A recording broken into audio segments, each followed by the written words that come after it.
як ҷавон барои оиладор шудан ба духтаре вохӯрӣ баромад. бо духтар гап зада ва ҳамдигар маҳқул шуданд. ҳарду тӯй шуданд.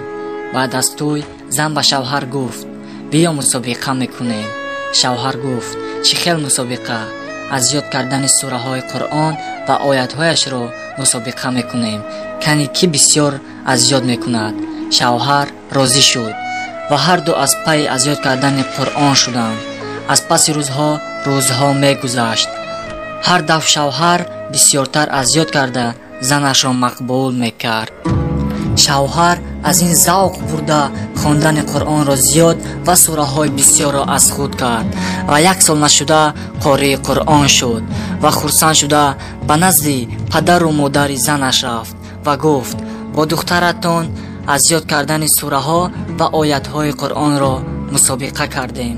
ҳар дафъ духтаратон ба ман мақбул мешавад. ман қории қуръон шудам. гуфта фахр кард. падару модари духтар ин суханҳоро шунида ҳайрон шуданд ва гуфтанд: писарам, духтари ман дар синни 9 солагиаш қуръонро аз худ карда буд ку?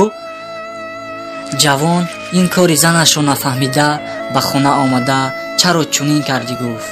зани оқилаш гуфт: вақте бо шумо бори аввал вохӯрдам, шуморо аз дин дур буданатонро дидам ва ба шумо ба шавҳар баромадам. шуморо бо Аллоҳ шинос кардан хостам. шуморо ба дузах афтиданатонро нахостам. шавҳар ашкҳои чашмонашро манъ кардан натавонист ва аз занаш бисёр мамнун буд.